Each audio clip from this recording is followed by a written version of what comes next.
अथ त्रयोविंश अध्याय ब्राह्मण पत्नी के प्रति श्रीकृष्ण अनुग्रह। गप बालक मैंने कहले, हे नयनाभिराम बलराम, तुम्हें सतर बड़ पराक्रमी, आमर चित्त चोर हे श्याम सुंदर, तुम्हें तो बड़ बड़ दुष्ट को संहार कर दुष्ट भली ए भोक मध्य आमको बहुत कष्ट हेले, आम पेट जलुची, तेणु तुम्हें दुहें भोक निवारण कर किसी उपाय कर। शुकदेव कहले, हे परीक्षित, साथी पिला मैंने एपरी प्रार्थना कर देवकी नंदन भगवान कृष्ण मथुरा भक्त ब्राह्मण पत्नी मानक अनुग्रह कर इच्छा रखी कहले, हे सांग मैंने एठार अल्प किसी दूर में वैदिक ब्राह्मण मैंने स्वर्ग लाभ कामना करी आंगिरस नाम गोटे यज्ञ कर तुम्हें मैंने यज्ञशाला को जाओ और मुझे पठाई बोली कही मो बड़ भाई बलराम नाम कही से किसी अन्न मागी आण। भगवान आज्ञा गोपाल को मैंने से ब्राह्मण मान यज्ञशाला को गले और प्रथम भूमि पड़ी ब्राह्मण मान प्रणाम दंडवत प्रणाम कले और तापर दुई हाथ जोड़ी भगवान के आज्ञा अनुसार अन्न मागी कहले, हे ब्राह्मणगण, आमर नवेदन है आम हूँ ब्रजर गोपाल पिला, आम श्रीकृष्ण बलराम का आज्ञा आसीचु, दयाकोरी आम कथा टिके शुणु। बलराम श्रीकृष्ण गाई चराई चराई एठार अल्प किसी दूर में आसी पहुँची जाइए, से भारी भोक हो तेणु से किसी अन्न मागी। हे ब्राह्मण देवता, आपण मैंने तो धर्मर मर्म जानती, जदि आपण मान श्रद्धा हो तेज से किसी अन्न दिंतु, आपण मान मंगल हो। हे सज्जनगण, जो यज्ञ विधि पशु बलि दि जाए ये यज्ञ तथा श्रोत्रामणि यज्ञ दीक्षित लोकंर अन्न खाଇବା निषिद्ध। ए दुईटी छड़ा अन्य जेकोसी यज्ञ दीक्षित लोकंर अन्न खाइबार कौन दोष नहीं। हे परीक्षित, एपरी भाव से अन्न मागिया कथा शुणी ब्राह्मण मैंने से आदौ ध्यान देले नहीं। स्वर्ग लाभ हो एक सामान्य फल, किंतु से तुच्छ फल आशार बड़ बड़ कर्म माति थे। सत कह गले से ब्राह्मण मैंने थे ज्ञान दृष्टि बालक, अथच से निजक ज्ञानवृद्ध बोली भावुले। हे परीक्षित जानी जे देश काल विभिन्न सामग्री भिन्न भिन्न कर्म विनियुक्त विभिन्न मंत्र अनुष्ठान पद्धति ऋतुज ब्रह्मा आदि यज्ञकारी अग्निदेवता यजमान यज्ञ और धर्म ये समस्त रूप एकमात्र भगवान ही विद्यमान। से इंद्रियातीत परम ब्रह्म स्वयं श्रीकृष्ण गोपबालक मान घातर खंडिए भात मगाई, किंतु निजक देह बोली भावी अल्पबुद्धि ब्राह्मण मैंने भगवान को भी जड़े साधारण मनुष्य बोली धरनी थे, तेणु से भगवान को सम्मान देले नहीं। हे परीक्षित, ब्राह्मण मैंने हाँ कि नहीं कि न कहीपर पिलामान आशा तुटिगला। से फेरी आसी कृष्ण बलराम को सब कथा कहले। से कथा शुणी समग्र जगत स्वामी भगवान श्रीकृष्ण टी हसीदे। से बुझाई कहले, अरे भाई, संसार तो सफलता विफलता लगी रही है, तेणु एभली निराश हो उचित नहीं। बारंबार चेष्टा कर चलने निश्चित रूप सफलता मिलता है। तापर से कहले, भाई मैंने एथर तुम से पत्नी मान पाखक जाओ, से जाए कह कृष्ण बलराम दुई भाई बहु निकट को आसी जाइए। एति मात्र कहीदे से तुम्हें से जिते अन्न मागे से निश्चय देवे। से मत बहुत भल पाती, से मन सब मोट ही लगी रही है। यह शुणी पाने ब्राह्मण पत्नी मैंने रोकता स्थान को गले। सेठाक जाए देखते तो ब्राह्मण मान पत्नी मैंने सुंदर लुगापट और गहना पिंधि सजबाज हो बस पाने से प्रणाम कर नम्रतार सहित कहले, माँ मैंने आपण मानक नमस्कार, आपण मैंने कृपा कर आम कथा शुणु। श्रीकृष्ण आसी एठार अल्प किसी दूर में अच्छा से आमको आपण मान पाक पठाई। बड़ भाई बलराम और से आम सहित गाई चराई चराई बुलू बुलू घर ठार बहुत दूर को चली आसुँच। आम सब सांग बर्तमान आम समस्त भारी भोक हो किसी खाद्य देते आम नहीं जातु। हे परीक्षित, से ब्राह्मणी मैंने बहुत दिन भगवान मनोहर लीला शुणी आसुले। से चित्त लगी जाता। श्रीकृष्ण टी दर्शन पाइबा से सदासदा इच्छुक थे। पाखापाखि स्थान को श्रीकृष्ण आसुँच शुणी से आनंदित हो गले। से बासन चारि प्रकार सुंदर सुस्वादु खाद्य बाढ़िले और नदी मैंने बाधाविघ्न न मानी समुद्र आड़ को धाइला परी से भाई बंधु पतिपुत्र मान बारण सत्वे से प्रियतम भगवान श्रीकृष्ण पाखक जावाक घर बाहरी पड़े। पवित्र कीर्ति भगवान गुण लीला सौंदर्य और माधुर्य आदि वर्णना शुणी से दीर्घ दिन चरण हृदय समर्पण कर देते। तेणु सेपरी उत्सुक हो घर बाहर न पड़ते किपरि। ब्राह्मणी मैंने जाई देखिले जे नवपल्लवर शोभायमान अशोक वन में गोपाल बालक मान सहित मेल बलराम सहित श्रीकृष्ण बुलूँ। श्यामल शरीर स्वर्णाभ पीताम्बर जलमल हो गलार वनमाला मस्तक मयूरपुछ विभिन्न अंगर गेरु आदि अंकित हो नाना चित्र शरीर विभिन्न अंगरे नवपल्लवर गुच्छ कोसी प्रभु नट परिवेश होती। गोटे हाथ जड़े सखार कांधर रखी आर हाथ में प्रभु पद्मफुलटी धरी कर्णर झुलुची पद्मर कुंडल कपाल उपर खसी पड़ी किसी कुंचित केश ମୁଖପଦ୍ମ ମନ୍ଦ ମନ୍ଦ ମୃଦୁ ହାସରେ ପ୍ରଫୁଲ୍ଲିତ ହେଉଛୁ। ହେ ପରୀକ୍ଷିତ, ଏପର୍ଯ୍ୟନ୍ତ ନିଜର ପ୍ରିୟତମ ଶ୍ୟାମସୁନ୍ଦରଙ୍କର ଗୁଣ ଓ ବିଭିନ୍ନ ଲୀଳା କର୍ଣ୍ଣରେ ଶୁଣି ଶୁଣି ସେମାନେ ନିଜ ମନକୁ ତାଙ୍କରି ପ୍ରେମ ରଙ୍ଗରେ ରଙ୍ଗାଇ ଦେଇଥିଲେ, ସେଥିରେ ନିଜକୁ ମଜାଇ ଦେଇଥିଲେ। ବର୍ତ୍ତମାନ ନେତ୍ରପଥ ଦେଇ ତାଙ୍କ ହୃଦୟ ଭିତରକୁ ନେଇଯାଇ ସେମାନେ ମନେ ମନେ ତାଙ୍କୁ ବହୁ ସମୟ ଧରି ଆଲିଙ୍ଗନ କଲେ ଏବଂ ଏପରି ଭାବରେ ସେମାନଙ୍କ ହୃଦୟର ଜ୍ୱାଳା ଶାନ୍ତ କଲେ। ଜାଗ୍ରତ ଓ ସ୍ୱପ୍ନାବସ୍ଥାରେ ଜୀବଠାରେ ମୁଁ ଓ ମୋର ଭାବ ରହିଥାଏ, କିନ୍ତୁ ସୁଷୁପ୍ତି ଅବସ୍ଥାରେ ଜୀବ ଭିତରେ ସେ ଭାବ ଲୀନ ହୋଇଯିବାରୁ ତା ଭିତରେ ମୁଁ ଓ ମୋର ଭାବର ଜ୍ୱାଳା ରହିନାହିଁ। ଠିକ୍ ସେହିପରି ବ୍ରାହ୍ମଣମାନେ କୃଷ୍ଣ ଭାବରେ ଭାବିତ ହୋଇ ସେଥିରେ ଏପରି ତନ୍ମୟ ହୋଇଗଲେ ଯେ ସେମାନଙ୍କର ମୁଁ ଓ ମୋର ଭାବ ସମ୍ପୂର୍ଣ୍ଣ ଲୋପ ପାଇଗଲା। ହେ ପରୀକ୍ଷିତ, ଭଗବାନ ସମସ୍ତଙ୍କ ହୃଦୟର କଥା ଜାଣନ୍ତି। ସେ ହେଉଛନ୍ତି ସମସ୍ତଙ୍କ ବୁଦ୍ଧିର ସାକ୍ଷୀ।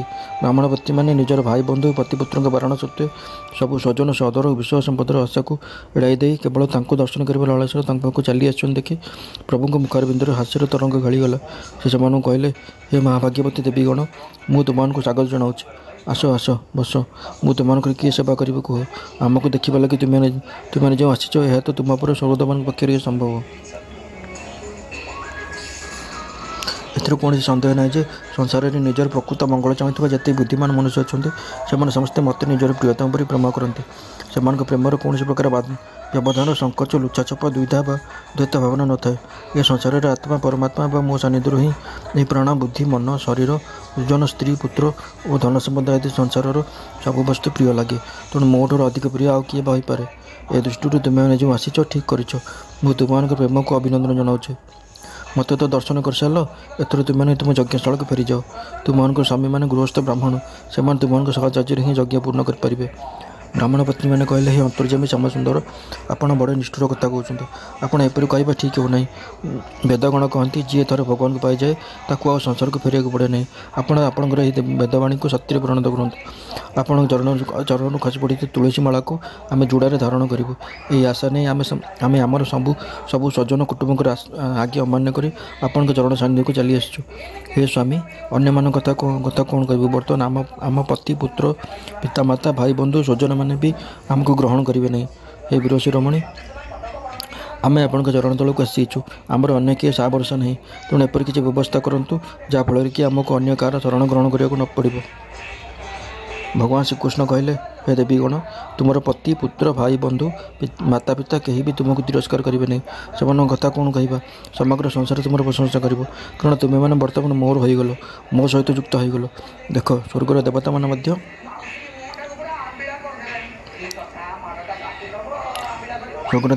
ମୋ କଥାକୁ ଅନୁମୋଦନ କରୁଛନ୍ତି। ହେ ଦେବୀଗଣ, ଏ ସଂସାରରେ କେବଳ ମୋର ଅଙ୍ଗସଙ୍ଗ ହିଁ ମୋ ପ୍ରତି ପ୍ରୀତି ବା ଅନୁରାଗର ପରିଚୟ ନୁହେଁ। ତେଣୁ ତୁମେ ଯାଅ, ମୋଠାରେ ମନ ଲଗାଇ ରଖ, ତାହେଲେ ତୁମେମାନେ ବହୁତ ଶୀଘ୍ର ମୋତେ ପାଇଯିବ। ସେ ଶୁକଦେବ କହିଲେ, ହେ ପରୀକ୍ଷିତ, ଭଗବାନ ଏପରି କହିବାରୁ ବ୍ରାହ୍ମଣୀମାନେ ଯଜ୍ଞଶାଳାକୁ ଲେଉଟି ଗଲେ। ସେମାନଙ୍କ ସ୍ୱାମୀମାନେ ସେମାନଙ୍କୁ କୌଣସି ପ୍ରକାର ଦୋଷ ଦୃଷ୍ଟିରେ ଦେଖିଲେ ନାହିଁ, ବରଂ ସେମାନଙ୍କୁ ସଙ୍ଗରେ ବସାଇ ନିଜର ଯଜ୍ଞ ପୂର୍ଣ୍ଣ କଲେ। ବ୍ରାହ୍ମଣୀମାନେ ଶ୍ରୀକୃଷ୍ଣଙ୍କ ନିକଟକୁ ଆସିଲା ବେଳେ ସେମାନଙ୍କ ମଧ୍ୟରୁ ଜଣକୁ ତାଙ୍କ ସ୍ୱାମୀ ବଳପୂର୍ବକ ଅଟକାଇ ଦେଇଥିଲେ। ତା ଫଳରେ ସେହି ବ୍ରାହ୍ମଣୀ ବହୁଦିନ ହେଲା ଭଗବାନଙ୍କ ସ୍ୱରୂପ ବିଷୟରେ ଯେଉଁପରି ବର୍ଣ୍ଣନା ଶୁଣି ଆସୁଥିଲେ, ଭଗବାନଙ୍କର ସେହି ସ୍ୱରୂପକୁ ଧ୍ୟାନ କରି ବସି ପଡ଼ିଥିଲେ। ତାଙ୍କର ଧ୍ୟାନ ପ୍ରଗାଢ଼ ହୋଇଯିବା ପରେ ସେ ମନେ ମନେ ଭଗବାନଙ୍କୁ ଆଲିଙ୍ଗନ କରି ନିଜର କର୍ମ ହେତୁକୁ ଶରୀର ତ୍ୟାଗ କରିଦେଲେ। ସେ ଶୁଦ୍ଧ ସତ୍ୟମୟ ଦିବ୍ୟ ଶରୀର ପାଇଗଲେ, ତାଙ୍କୁ ଭଗବାନଙ୍କ ସାନ୍ନିଧ୍ୟ ମିଳିଗଲା। ଏଣେ ବ୍ରାହ୍ମଣୀମାନେ ଯେଉଁ ଚତୁର୍ବିଧ ଅନ୍ନ ଆଣି ଦେଇଥିଲେ, ଭଗବାନ ଶ୍ରୀକୃଷ୍ଣ ତାହା ପ୍ରଥମେ ଗୋପ ବାଳକମାନଙ୍କୁ ଖାଇବାକୁ ଦେଲେ, ତାପରେ ସେ ନିଜେ ଖାଇଲେ।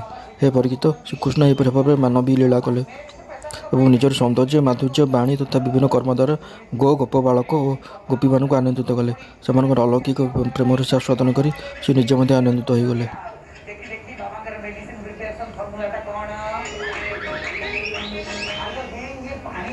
ଏପଟେ ଶ୍ରୀକୃଷ୍ଣଙ୍କୁ ସ୍ୱୟଂ ଭଗବାନ ବୋଲି ଜାଣିବା ପରେ ବ୍ରାହ୍ମଣମାନେ ବହୁ ଅନୁତାପ କଲେ।